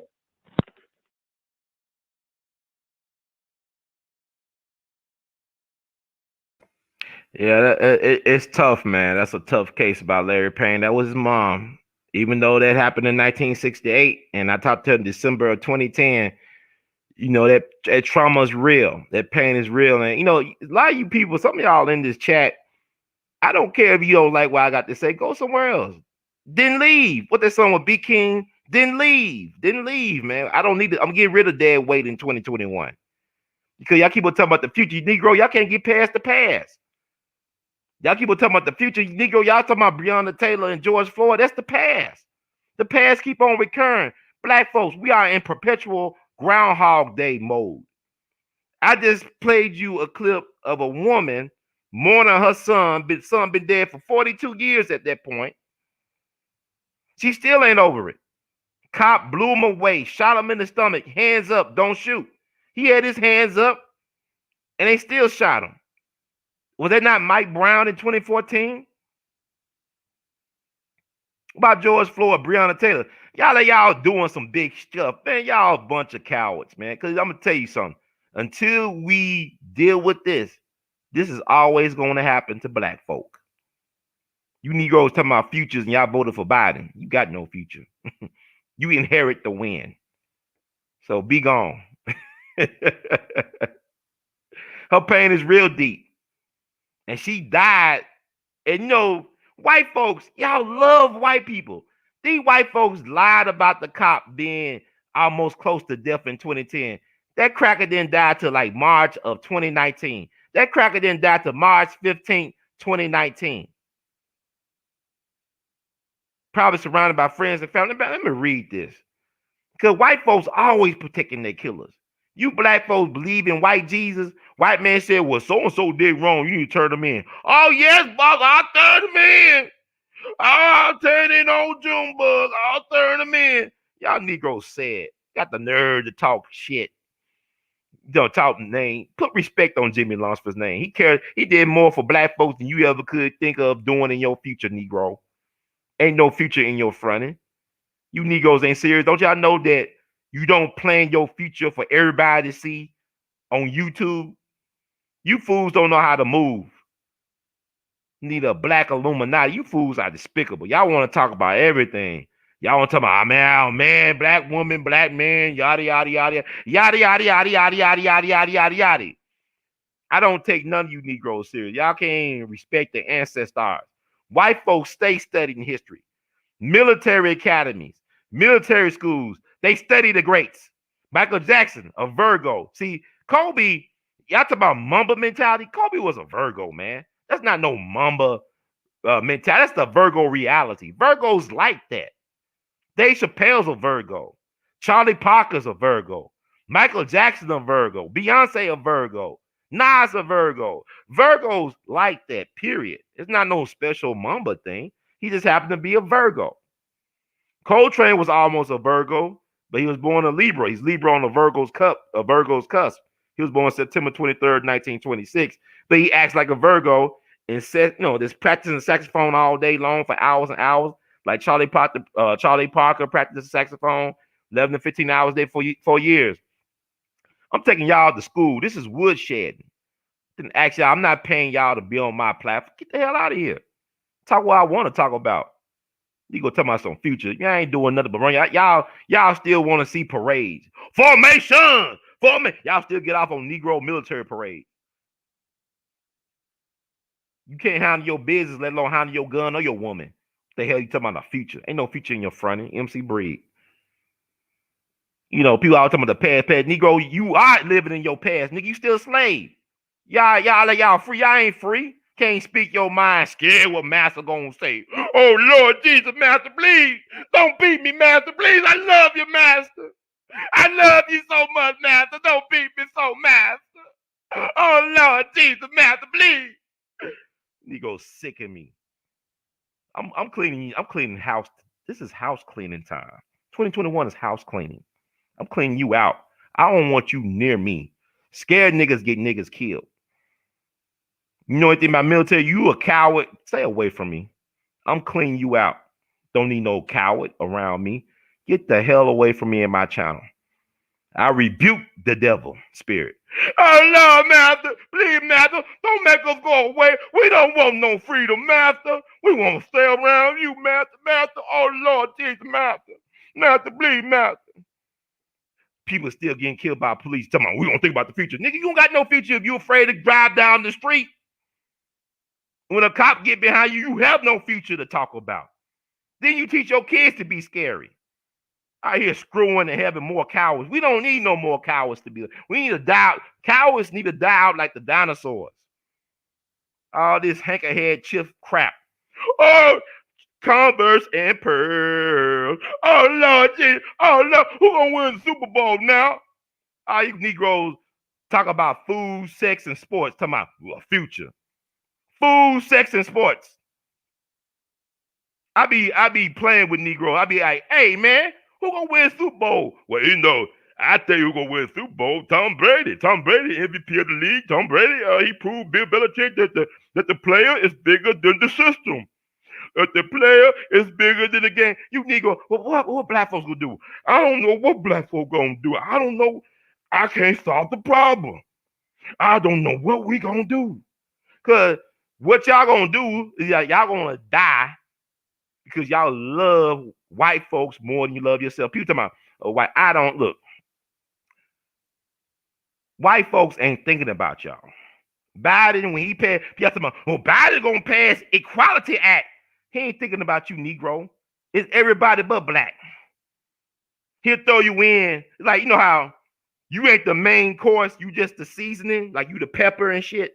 Like he'll sprinkle some pepper on the meat and that's about it and forget about your ass. That's what how they use black people. That's how these politicians use black people. You ain't getting shit out the deal. You getting shitted on, but you ain't getting shit out the deal. You know, ain't even trickle down. It's more spring. You know, like it's like black folks don't get shit. You having kids and you keep on telling your kids, you tell your kids to submit to a wicked, evil, vicious system. Then you complain about how they get treated. You talking about some COVID deaths, but how many abortions a week? How many black children have died because of abortion? Where's the memorial for that? That's the real war going on. Thank you, Daryl Jones. That's the real war. You Negro talking about protect black women. Hell, you can't protect your own ass. You up here just dancing and shit, twerking on the Washington Monument, talking about it's liberation. Ain't Washington own slaves? These not own slaves? How are you twerking on the Washington Monument, which is a phallic symbol of sexual liberation? Niggas confused. And then Negroes, you want me to take y'all seriously. I'm talking about Larry Payne and Jimmy Lunsford and what really happened to Dr. King. Y'all talking about, man, we upset that you were twerking on the monument. How many of you black women be twerking on some dick? Some white diggalang. Some daggalang. In love with that white D, that vitamin D.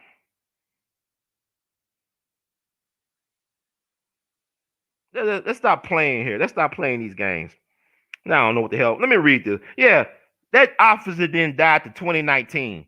Them white folks do this. They people commit all type of heinous crimes and they get to die on their deathbed. They have a deathbed confession and they die surrounded by friends and family. And y'all think that's justice. Y'all only care when white folks kill us. Y'all don't care when we kill each other. Y'all only care when white folks do something to you. It don't mean shit. I told y'all Emmett Till was killed by black folks. Oh, he was killed by black people. Because you don't know that because you don't study no damn history. Too busy worrying about Real Housewives this, Super Bowl that, basketball this, Cardi B that, Meg Thee Stallion that, this, that. Y'all ain't serious about no revolution. Ain't serious. Y'all still care about PlayStation 5 and the next Jordan's coming out. Can't take you clowns seriously. The biggest consumers are the biggest fools. You don't have no future plan, because evidently you got nothing else better to do but to be on my damn chat room. If you got all the answers, why don't you come over here and tell us the answers? Fire starter, or shit starter, or shit complainer, or bullshitter extraordinaire. Why don't you tell us what your plans are, nigga? So we can put in COINTELPRO your ass. People say, well, you shouldn't talk back to him. Y'all might have fun with y'all. I think y'all funny.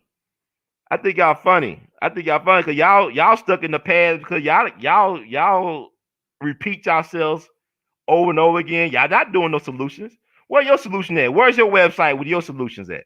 Where's your video platform? Ain't talking but talking shit. Inherit the win. This is my gift to you. Inherit the win. Be gone. But let me read, because what I'm doing is very biblical. Because I help peace of mind. Thank y'all, Michael Dickelson, for the donation. Thank y'all, everybody who's been donating and been listening. People say, well, you can play. I'm not even upset with these people. I think they're hilarious. I think they're sad because they the real intellectual masturbators. Because they keep on talking about, you stuck in the past. I said, Negro, don't you know you been the past? Negro, if I'm stuck in the past, we all in this together. Because evidently, y'all ain't got the memo. Well, have y'all got rid of police brutality? Tell us y'all plans. Post it in the chat and your contact information. And post your ideas about how to get black folks liberated. What's the reparation plan, boss? But with that, I got to go and do some real stuff. But I want to just read this. Read this right here. Look, I'm going to tell y'all this. Y'all keep on thinking y'all going to get Bitcoin free. Currency don't mean nothing if you still not free. A lot of y'all ain't going to get free ever because y'all keep on thinking y'all going to beat the white man at his own game. This is the white man game. Y'all ain't going to beat the white man at his own game. Y'all going to constantly lose, man.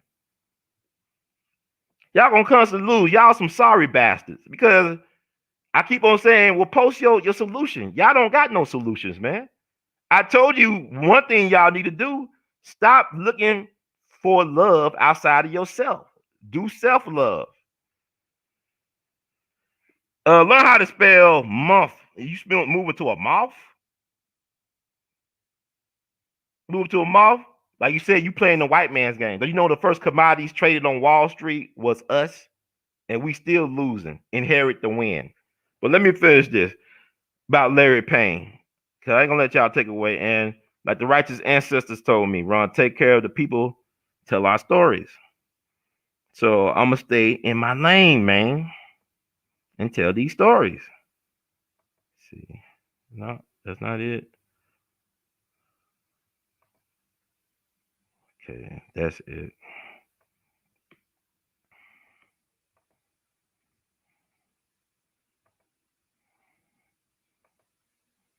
After today, I'm through addressing the assholes. I'm gonna let an asshole be an asshole. I'm through addressing the assholes. But let me pay honor to this ancestor who didn't ask to die. But Leslie Dean Jones, the officer who killed them, didn't die till March 15th, 2019. And the paper didn't talk about it till April 4th. So let's read this story. Police officer who killed Larry Payne in 1968 sanitation strike has died. Now, mind you, they were told that the officer was already dying back in 2010, but it took him 9 more years to die. Took him 9 more years to die.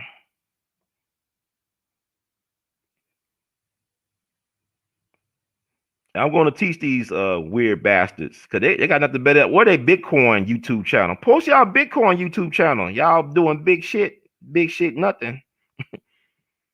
Talking shit. But anyway, Leslie Dean Jones, the Memphis police officer who shot and killed 16-year-old Larry Payne during the sanitation workers strike led by Martin Luther King Jr. on March 28, 1968, died on March 15, 2019. He was 76. Jones's obituary says that the former Marine and retired police officer passed away in Somerville. Tennessee, and enjoyed fishing, watching television, riding horses, shooting, and hunting deer. The obituary does not mention that Jones was the police officer responsible for Payne's death, the sole fatality in the violence that resulted after the sanitation workers' march. The Commercial Appeal Archive cites multiple witnesses who said that Jones stuck the barrel of a sawed-off shotgun in Payne's stomach and fired, even though the teenager had his hands up as he emerged from the basement in the Fowler Homes housing development, asking the officer not to shoot. Man, same old story. Y'all talking about, we're talking about the future. You got no future. You live in a nightmare on Elm Street. You live in a Groundhog's Day, fool. No damn future for a coward. Jones told a Shelby County grand jury that Payne came out from the basement welding a large butcher knife in his hand, a statement denied by multiple witnesses to the murder. The grand jury declined to press charges. This happens all the time. Where's the future at in that? Where's the future? I got Bitcoin. Don't shoot me, officer. I got Bitcoin. Well, you ain't gonna be able to spend it, boy. It's over for you. But I got Bitcoin. Please, Mr. Officer, please don't shoot me. I got some Bitcoin. I'm gonna move to Peru in a month, please. Jones was also investigated by the Department of Justice for civil rights abuses, but the department said that there was insufficient evidence to move forward with prosecution. Memphis owes my family. 51 years after Payne's death, his sister, Carolyn Payne, says that the passing of the former police officer brings no relief to the grief she lived with every day for decades. This doesn't bring any closure. Memphis owes my family, Carolyn said. The Memphis Police Department, the mayor, everyone that has something to do with the city of Memphis, they didn't do right by us. Carolyn says that both her parents passed away without ever seeing justice for the death of their son. Their father, Carolyn said, died of a heart attack in 1988 after he grieved himself to death. Larry and I lived with my dad, and Larry would come home at night after working his job at the hospital and knock on the door to be let in, Carolyn said. My father waited for that knock every night, even after Larry died. He cried every night. He waited for that knock every night. Maybe I could have gave him some Bitcoin. He might be alive today. He has some Bitcoin. People crazy. Witnesses denied Payne armed with a knife. Same old story. Payne's his mother. Y'all talking about Jacob Blake. Hey, police say he had a knife. Did that happen last year? You people are insane. Oh, man, we got the answers. You have no answers. Bitcoin ain't the answer for black liberation, you silly fools. Your money means nothing to the white man. White man, don't you know this is the centennial anniversary of the Tulsa, Oklahoma, the Black Wall Street massacre? They had money. They were called Black Wall Street. White folks didn't care. They used the black folks' plane to bomb them out of existence. Keep on thinking that money gonna save your monkey ass. Payne's mother, Lizzie Mae Payne, recalled her son's death in a 2008 interview with the Commercial Appeal. I was in my living room watching As the World Turns. A lady ran in and told me Larry had been shot by the police. I ran out. I ran to touch him. The police would not let me touch him. He said, "Get back." Expletive deleted. No, you heard what she said about that. He put the barrel of the gun right into my stomach. I could feel it. Carolyn, like other witnesses, passionately denies that Larry was armed with a knife. They never found a knife, by the way. He wasn't that type of kid, Carolyn said. He was a special kid. He was raised to be well-mannered. Everyone that knew Larry only had loving words. In 2007, the FBI announced that they will review an estimated 100 deaths of African-American citizens killed in the 50s and 60s, according to the archives. With Jones's death, Carolyn says that her family will never see justice for her brother. All her family can do, Carolyn says, is continue to honor her brother and talk about who Payne was as a person before his life was cut short. I want them to know that he was never able to give our parents grandchildren, Carolyn said. I don't have any nieces or nephews to remind me of Larry. He never got to grow up with me. We hurt today because Larry never got that chance to grow up with us. Jones was interred on March 26, 2019 at the West Tennessee State's Veteran Cemetery in Memphis. So white folks protect their own killers. Black folks tell them, oh Lord, y'all think Bitcoin gonna save your monkey ass? Money never saved black folks' ass in this country. We had land and everything, and they took it from us. Think about Wilmington 1898. Fools talk reckless. Fools talk reckless. Oh man, you black folks, man. God bless us. We gonna lose a lot of y'all. I want to say it like this: a lot of us ain't gonna make it. The power is inside of you. All the stuff you need, you manifest. So it's funny because I look at Memphis, how they knocked down the projects. You know, Harrington, the first black elected mayor, he knocked down those projects like Follow Home, all that stuff. He moved folks around the city. Crime goes up because the ghetto is not a real place. It's your mentality. The hood rat is a government invention. The hood rat does not exist in nature.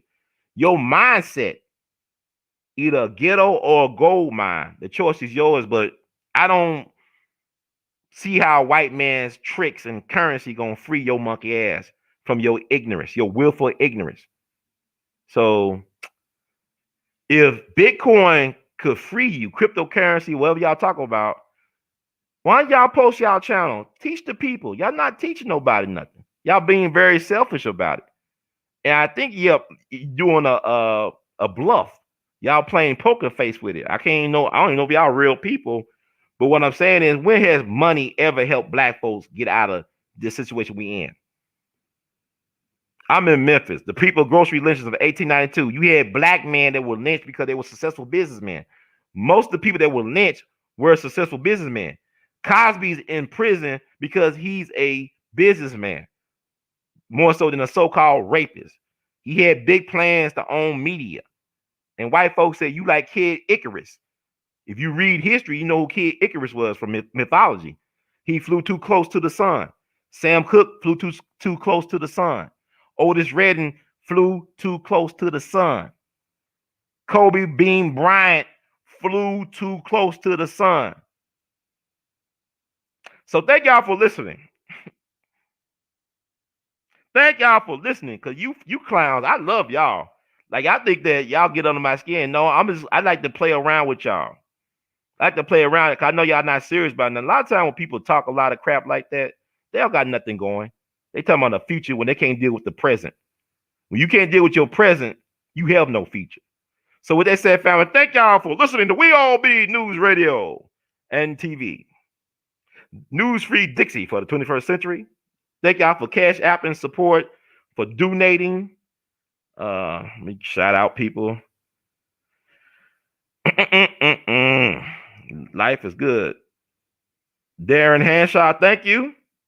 Sonia Hanshaw. Okay, the Hanshaws. Meet the Hanshaws. Thank y'all so much. We love you madly. And thank y'all for buying stuff. Cash App, $ R2C2H2.